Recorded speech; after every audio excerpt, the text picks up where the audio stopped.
Tubahaye ikaze nanone kuri Amavia TV. Ndacyayisenga Jean de Dieu muri kumwe nanone mu mwanya w'ijambo ry'Imana. Kuri uyu munsi twabateguriye. Reka tubanze dusenga Imana, twinginga Imana kugira ngo ibane natwe muri iryo jambo. Imana nkuru, turagushimiye, uri Imana nziza, uri Imana ya Aburahamu, uri Imana ya Isaka, uri Imana ya Isiraheli, uri Imana se mwami wacu Yesu Kristo, uri Imana yacu bwite. Twakumenye neza ko uri Imana ishoboye byose, niyo mpamvu tuguhamagaye mu mwanya w'iri jambo kugira ngo udufashe, ufashe buri muntu wese uri kuryumva kandi ahabwe umugisha Mana binyuze mu ijambo ryawe, kuko uri Imana ivuga bikaba, yanategeka bigakomera. Wavugiye mu ijambo ryawe bibaho, na n'uyu munsi turacyabibona kandi tuzakomeza kubibona. Ngaho ganza mwami kandi ushyirwe hejuru muri byose, mu izina rya Kristo Yesu, amen. Murakoze cyane. Nanone turabakiriye kuri Amavia TV kandi turabakunda, turabishimira buri munsi ku munsi. Rero nk'uko mubimenyereye, reka twinjire mu ijambo ry'Imana twabateguriye kuri uyu munsi. Ni ijambo rivuga ngo Yesu ni urufunguzo rwa byose. Yesu ni urufunguzo rwa byose, cyangwa se mu Cyongereza tugereranyije ni ijambo rivuga ngo Jesus is a master key. Jesus is a master key. Imana ibaho umugisha. Turi busome amagambo tubona mu gitabo cy'ibyakozwe n'intumwa ibice 12. Turahera ku murongo wa 6, turaza kugeza no ku murongo wa 12. Turaza gusoma no mu butumwa bwiza uko bwanditswe na Matayo ibice 16 umurongo wa 18 kugeza ku wa 19. Tuze kuganira kuri ayo magambo avuga ngo Yesu ni urufunguzo rwa byose, cyangwa se Jesus is a master key.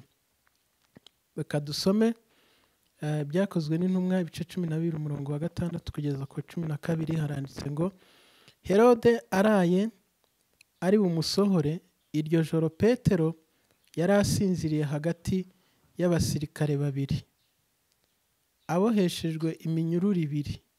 Abarinzi nabo bari ku rugi barinda inzu y'imbohe. Nuko marayika w'Umwami Imana ahagararaho, umucyo waka mu nzu. Marayika akoma Petero mu mbavu, aramukangura ati, byuka n'ingoga. Iminyururu imuva ku maboko iragwa. Marayika aramubwira ati, kenyera ukwete inkweto zawe. Abigenza atyo. Arongera aramubwira ati, wifubike umwitero wawe unkurikire. Arasohoka aramukurikira, ariko ntiyamenya ibyo marayika akoze ko ari iby'ukuri, ahubwo agira ngo abirose mu nzozi. Banyuze ku barinzi ba mbere no ku ba kabiri, bagera ku irembo rikingishijwe urugi rw'icyuma rijya mu murwa. Rurabikingurira ubwarwo, barasohoka banyura inzira imwe. Uwo mwanya marayika amusigaho. Petero agaruye umutima aribwira ati, noneho menye by'ukuri yuko Umwami Imana yatumye marayika wayo akankura mu maboko ya Herode, ikankiza iby'ubwoko bw'Abayuda bwatekerezaga byose. Murongo wa 12. Akibitekereza atyo, asohora kwa Mariya nyina wa Yohana wahimbwe Mariko, aho abantu benshi bari bateraniye basenga. Imana itugirire neza. Reka dusome no muri Matayo ibice 16 umurongo wa 18 ndetse n'uwa 19. Haranditse ngo, nanjye ndakubwira nti uri Petero, kandi nzubaka itorero ryanjye kuri urwo rutare, kandi amarembo y'ikuzimu ntazarishobora. nzaguha imfunguzo z'ubwami bwo mu ijuru, kandi icyo uzahambira mu isi kizaba gihambiriwe mu ijuru, n'icyo uzahambira mu isi. Reka dusubiremo. Nzaguha urufunguzo rw'ubwami bwo mu ijuru, kandi icyo uzahambira mu isi kizaba gihambiriwe mu ijuru, n'icyo uzahambura mu isi kizaba gihambuwe mu ijuru. Imana itugirire neza. Ni ijambo rivuga ngo Yesu ni urufunguzo rwa byose. Mbere y'uko twinjira mu ijambo nyirizina, nagira ngo tubanze dutekereze kuri ano magambo. Aha ni intumwa, ni ubutumwa bwiza bw'intumwa Petero. Herode yari yamufasha aramufunga, kuko cyari igihe cyo gutoteza no kurwanya ubutumwa bwiza bw'Imana. Ariko barangije baramufata, baramufunga ahantu hakomeye muri prison. Arafungwa, azirikishwa iminyururu ku maboko no ku maguru, azengurukwa n'abasirikare, afungirwa mu cyumba cy'imbere nk'uko twabisomye. Ni ibintu bitoroshye, ariko ari muri icyo cyumba cy'imbohe, Kristo aramusanga anyuze muri marayika, ngo aramukomanga, ngo arangije aramuhagurutsa. Iminyururu yari imuriho iradohoka. Ngo arangije aramubwira ngo fata umwitero wawe, nurangiza ugire gute? Unkurikire. Ngo bageze ku rugi rwa mbere rurifungura, ngo bageze no ku rundi narwo rurifungura, ngo babona bageze hanze ya gereza mu murwa. Ndagira ngo utekereze kuri rino jambo, wumve imbaraga zabohoye Petero, wumve imbaraga zakinguriye Petero. Yari ari kurengana, yari ari mu gihe cyo kurengana, ariko Imana yo mu ijuru iraza iramufungurira inyuze muri marayika. Nawe nkubwire ngo ntago nzi ibintu ufungiraniyemo, ntago nzi ibintu byagufunze umeze nk'umuntu uri muri gereza ahantu runaka, nta muntu wagukuramo. Cyokora itorero ngo ryagize umwanya wo gusengera Petero. Ariko nagira ngo nkubwire ngo nubwo bimeze gutyo, nubwo ushobora kubona warafungiranywe muri prison wenda y'ubukene, nubwo ubona ushobora kuba warafungiranywe muri prison y'ibyaha, byarakunaniye, uragerageza, umutima ukabishaka, ariko ukongera ukabyisangamo. So ni prison urimo yo mu buryo bwo mu byaha. Hari indi prison ushobora kuba urimo wenda ubona uhora mu ntambara zihora zitarangira, ukabirwa uko byagenze. Ariko nagira ngo nkubwire ngo Kristo niwe rufunguzo rwa byose, niwe rufunguzo rwagufungurira rukakuvana aho hantu uri wihebeye, nta muntu ukwitayeho, nta n'uwabasha kugukuramo usibye Kristo wenyine. Niwe rufunguzo rufungura byose, niwe master key ishobora kugukuramo aho hantu wari uri ukavamo, ugahinduka undi muntu udasanzwe, ukagenda ubohowe. Imana itugirire neza kandi Imana itwishimire.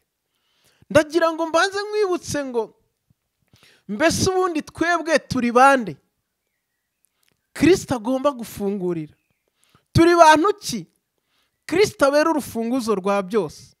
turi bantu ki Yesu yemera kuba master key? Nkubwire ngo uru rufunguzo rwitwa master key ni urufunguzo rufungura inzugi zose. Ni urufunguzo rufungura inzugi zose, zaba zikomeye, zaba zoroshye, zaba zifite sirendire idasanzwe. Urwo rufunguzo rufungura imfunguzo zose cyangwa se ingufuri zose.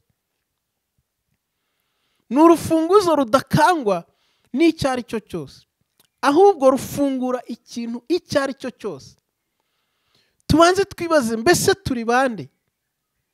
Turi bantu ki Imana itugirire neza, Kristo afungurira?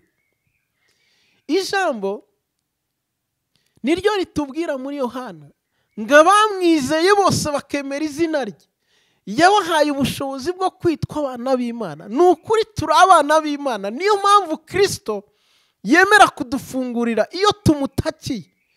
Araza akadufungurira ibyari bifunze bigafunguka, kuko twizeye Kristo nk'umwami n'umukiza wacu.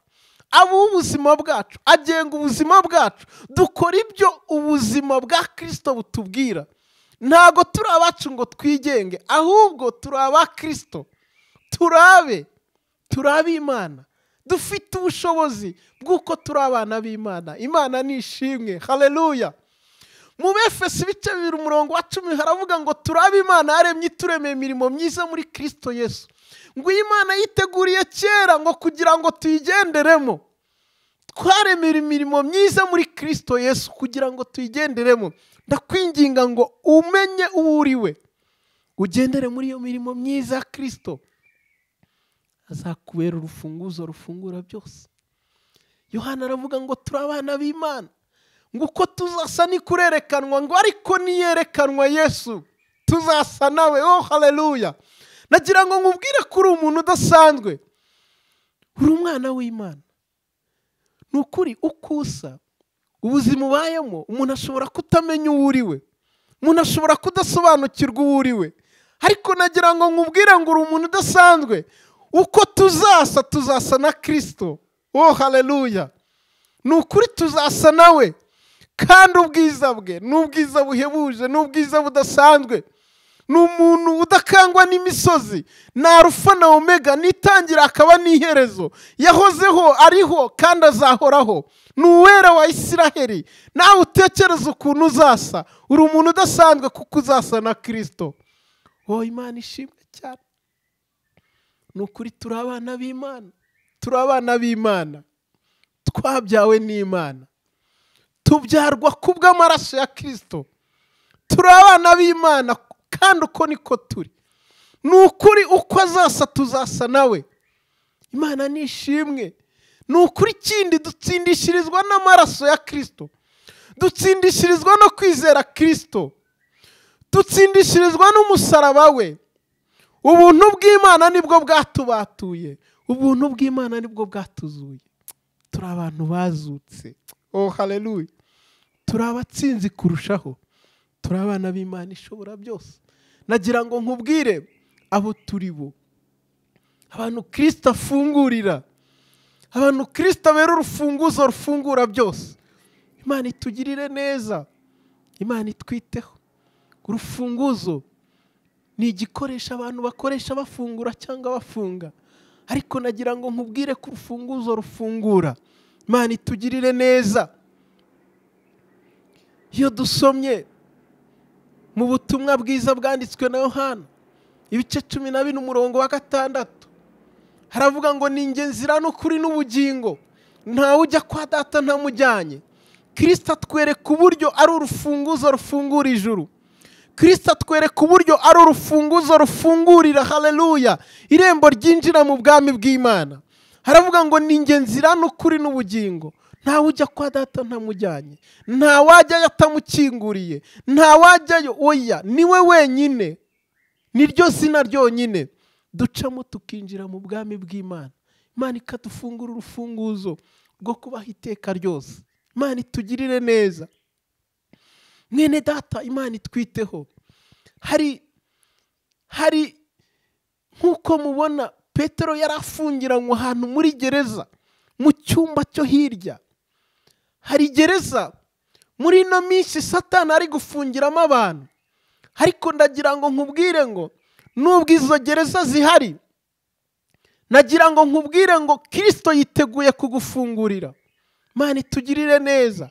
Iyo dusomye mu Befeso ibice 6:12, hari amagambo avuga ngo kuko tudakirana n'abafite amaraso n'umubiri, ngo ahubwo dukirana n'abatware bafite ubushobozi, n'abategeka isi y'umwijima, ngo ni imyuka mibi ahantu ho mu kirere.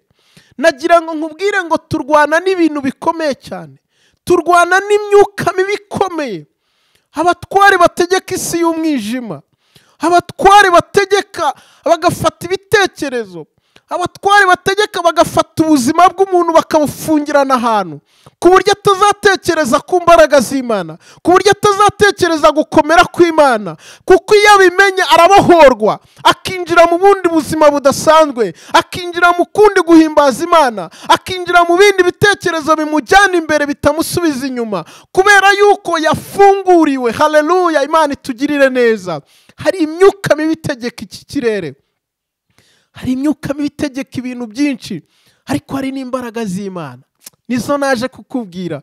Imbaraga zibasha kugufungurira, imbaraga zibasha kukubohora, imbaraga zibasha kugukura muri iyo gereza y'ibitekerezo n'imbaraga z'umwijima za Satani, zitegeka iby'isi, zitegeka iby'ubucuruzi, zitegeka ibijyanye no kuba wakira, zitegeka ibijyanye no gukorera Imana. Ariko ndagira ngo nkubwire ngo gukorera Imana nubihishurirwa, runo rufunguzo rwa Kristo ruragufungurira, rurakubohora, rurakwinjiza mu bundi buzima. Imana itugirire neza. Ndagira ngo nkubwire izo pirizo Satani afungiramo abantu. Irindi jambo riri muri Yohana mu butumwa bwiza bwanditswe na Yohana ibice 10:10, hari amagambo avuga ngo umujura ntazanwa n'ikindi ngo keretse kwiba, kwica no kurimbura.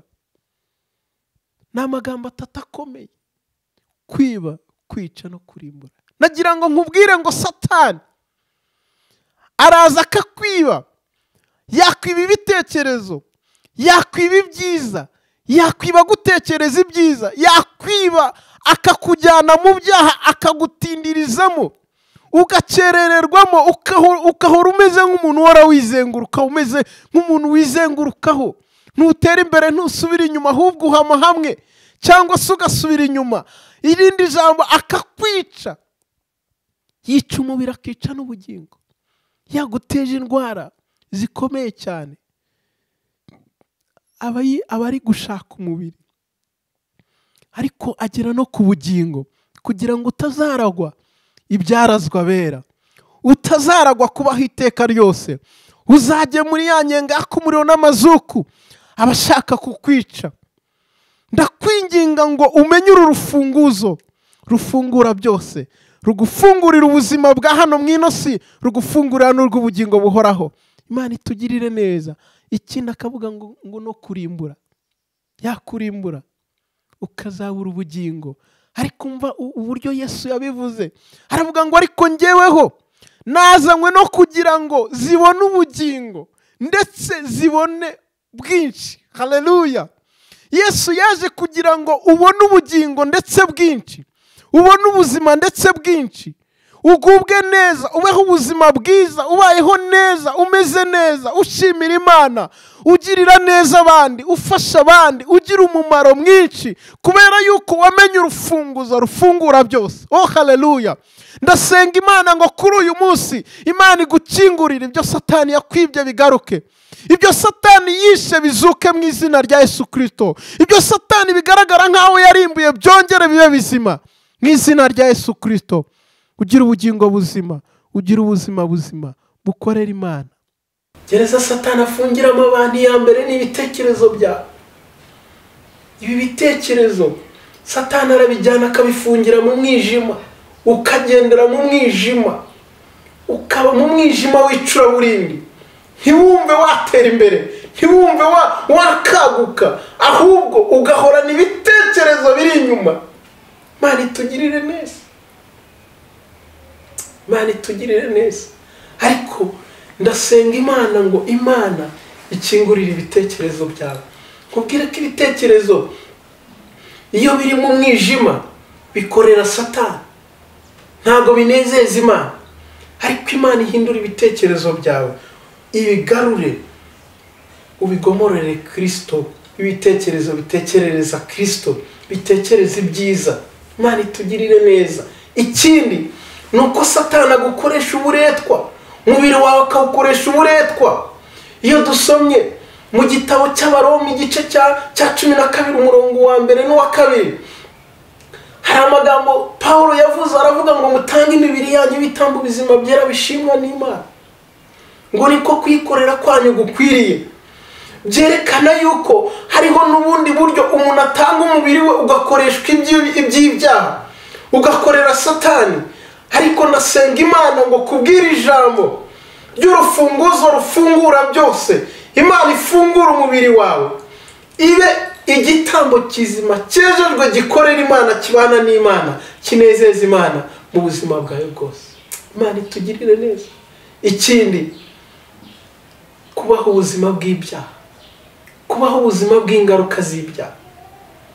Iyo ni indi gereza umuntu Satani afungiramo umuntu, kubaho ubuzima bw'ingaruka z'ibyaha. Yesu warasambanye, ingaruka z'ibyaha of course Imana yakuretse, wagiye kure y'Imana, ariko ingaruka zabyo urarwara sida, urahora utakaza amafaranga, urahora uspendinga aho kugira ngo winjize. Ijambo ry'Imana riratubwira ngo nta mahoro y'umunyabyaha, niko ijambo ry'Imana ritubwira. Rero umuntu ahorana imvune zo mu mutima, ntagire umunezero, agahorana umunabi.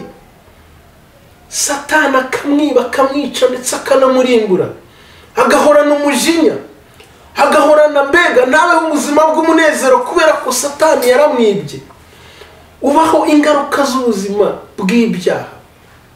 Imana itugirire neza, kandi ndasenga ngo Imana igukure muri iyo gereza, Imana itwiteho. Ikindi, mu buryo bw'umwuka ugahorana ibitekerezo bya Satani, byo kugira nabi, byo gukora nabi, byo kuvuga ibibi, byo kuba mu bintu bidatunganye. Ariko Imana itugirire neza. Imana ikuvaneyo mu buryo bw'umwuka, Imana ikuvaneyo mu buryo bw'umubiri, utangire ukora ibintu byiza by'umumaro. Imana itugirire neza kandi Imana itwiteho. Oh haleluya. Ndagira ngo mwene data, ukimara gusobanukirwa ahantu Satani afungira abantu, uhereye mu bitekerezo, uhereye mu bikorere, uhereye no mu ngaruka z'ibyaha umuntu aba arimo, ndagira ngo nkubwire umumaro w'urufunguzo, imimaro 7 y'urufunguzo, ari rwo Yesu Kristo, urufunguzo rudasanzwe. Icyambere, umumaro wa mbere ni urufunguzo rutanga ubugingo, kandi ubugingo buhoraho. Dusomye muri Yohana ibice 12 umurongo wa 6, niyo magambo twasomye avuga ngo ni njye nzira n'ukuri n'ubugingo, ntawe ujya kwa Data ntamujyanye. Yesu ni urufunguzo rutanga ubugingo. Icyampa ukamenya ko Kristo ari urufunguzo rutanga ubugingo, ni urufunguzo rutanga ubugingo kandi ubugingo buhoraho. Ubundi mumaro wa kabiri ni urufunguzo rwomora intimba. Imana itugirire neza. Muri Yesaya ibice 53 umurongo wa 4 haravuga ngo intimba zacu nizo yishizeho. Nagira ngo nkubwire ngo iyo umwemeye, intimba zawe azishiraho, ugatangira kugendana umutima ubohotse, ugatangira kugendana umutima unezerewe, ugatangira kugendana umutima wishimye. Imana itugirire neza kandi Imana itwiteho. Ni urufunguzo ruvana muri gereza, ni urufunguzo ruvana mu bubata. Imana itugirire neza. Muri Yesaya ibice 61 umurongo wa 1 haratubwira ngo ni umwaka Uwiteka atangiyemo imbabazi no kumenyesha yuko imbohe zibohowe. Nagira ngo nkubwire ngo Kristo ni urufunguzo rubohora, ni urufunguzo ruvana umuntu muri gereza, akabaho ubuzima bunezerewe, akabaho ubuzima bwishimye, akabaho ubuzima bukora ibyiza, akabaho ubuzima butari ubuzima bw'ibubata bw'ibyaha, ahubwo akaba ari umuntu ubohotse. Imana itugirire neza. Umumaro wa 4 rw'uru rufunguzo rufungura byose ni urufunguzo rw'umugisha. Iyo dusomye mu gitabo cya mbere cyo ku 9 kugeza ku 10 hatubwira inkuru nza Yabesi ngo yarasenze atakira Imana Nyiringabo, harayibwira ngo Uwiteka umumugisha. Yahishuriwe ko ari urufunguzo rufungura ibyananiranye, ahishurwa ko ari urufunguzo rutanga umugisha. Arangije arasenga ngo Uwiteka umumugisha. Oh haleluya. Ngo ndinde ibyago bye kumbabaza, unyagurire imbago, Imana itugirire neza. Yabesi yahishuriwe urufunguzo, arangije arasenga ngo Imana irangije umugisha, imwagurire imbago, imurinde ibyago ntibyamubabaza. Tagira ngo umenye urufunguzo rufungura umugisha ni Kristo. Haleluya. Hundi mumaro w'uru rufunguzo ni urufunguzo rwo kurindwa. Imana itugirire neza. Iyo usomye mu gitabo cya Yesaya ibice 43 umurongo wa 2 hari amagambo avuga ngo haleluya, ngo nuca no mu mazi ntazagutembana, nuca no mu muriro ibirimi byawo ntacyo bizagutwara. Imana ishimwe yuko nuca no mu mazi, nuca no mu muriro ntacyo bizagutwara, kuko ufite urufunguzo rwo kurindwa ariko Kristo Yesu. Imana itugirire neza. Iyo usomye muri Yesaya ibice 50 umurongo wa 7 haravuga ngo kuko umwami Imana izantabara, ngo nicyo gituma ntamwara, nicyo gituma nkomera, mu maso hanjye hakamera nk'urutare. Oh haleluya. Imana nishimwe. Nugira runo rufunguzo uzaba ufite uburinzi bukomeye cyane, uzaba ufite uburinzi budasanzwe. Uwiteka azagukiza, Uwiteka azakubera byose, Uwiteka azagendana nawe. Imana itugirire neza. Umumaro wa 7 ni urufunguzo rw'icyubahiro, ubwiza ndetse n'ubukire.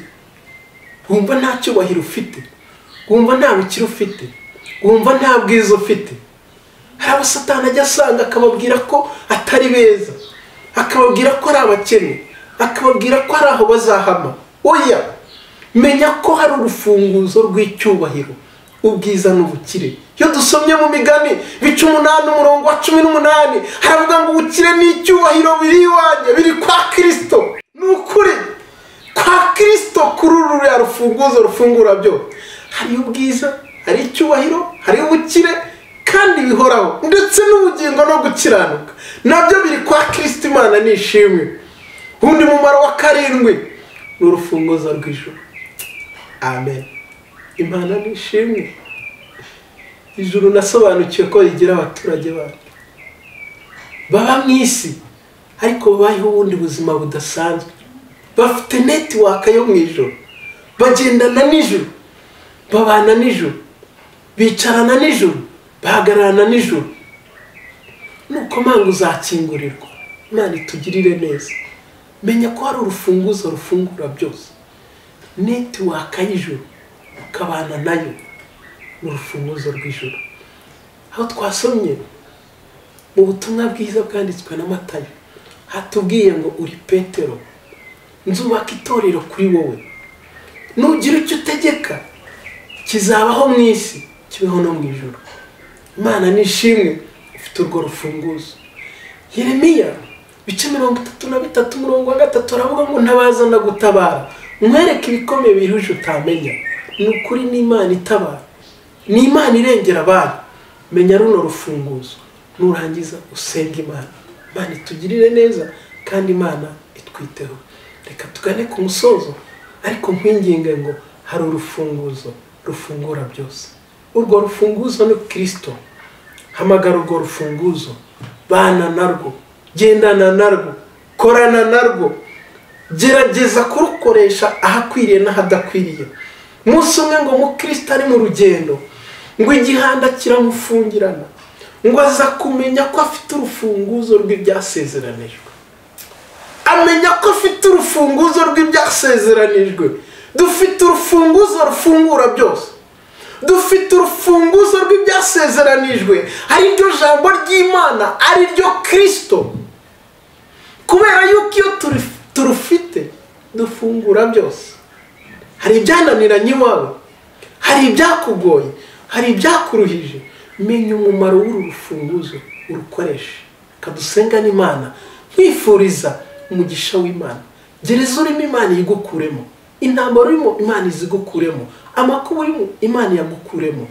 Utangire ugende uri kumwe n'urufunguzo rufungura byose, ariko Kristo ni Alpha na Omega, intangiriro n'iherezo, ni uwa mbere akaba n'uwa nyuma, nta kimunanira mu gihe cyashizweho, niwe byose, n'ufite byose, nubana nawe ukagendana nawe azagufungurira, inzugi zifunze zizagenda zifungura. Reka dusengane Imana, nawe usenga ku giti cyawe, ntago nzi ahantu uri, ntago nzi ibyo urimo, ntago nzi intambara urwana, ntago nzi amakuba ufite, ntago nzi ibigeragezo ufite, ariko ukimara kumenya urufunguzo rufungura byose rukoresha.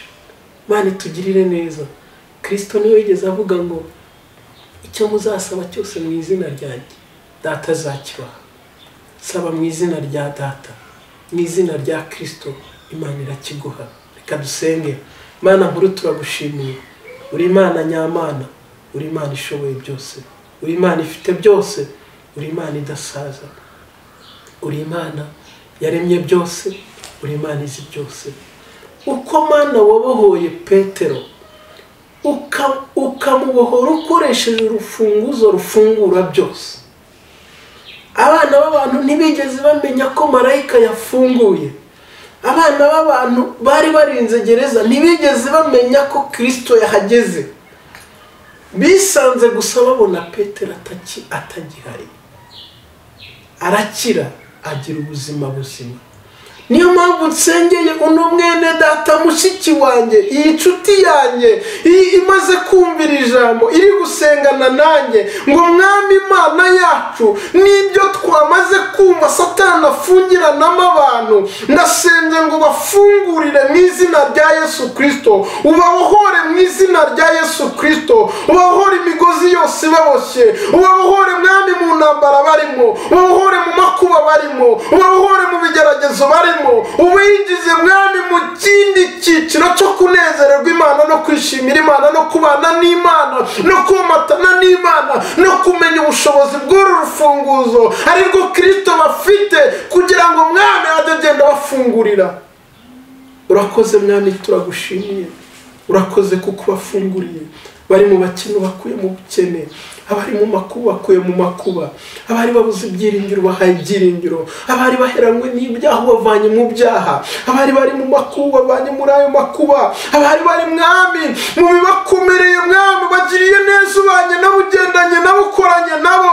Mana ndasenze ngo uru rufunguzo ariko Kristo Mana babane mu buzima bwa buri munsi, bagendane iteka ryose, nkuko Kristo yibutse ko afite urufunguzo rw'ibyasezeranijwe. Reka bajye bibuka ko bafite urufunguzo rudasanzwe, reka bajye bibuka ko bari kumwe n'umugabo ukomeye, reka bajye bibuka ko bari kumwe n'umwami w'abami, reka bajye bibuka ko bari kumwe n'uwaremye byose, reka bajye bibuka yuko bari kumwe n'ushoboye byose.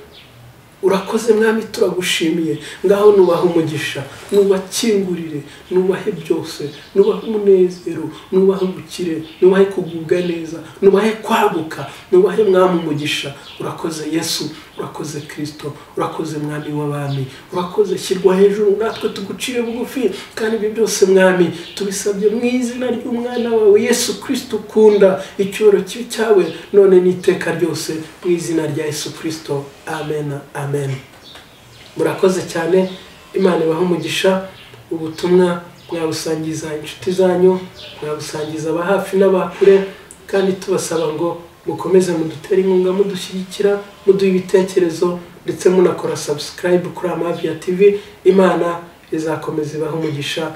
Naho utaha, bye bye.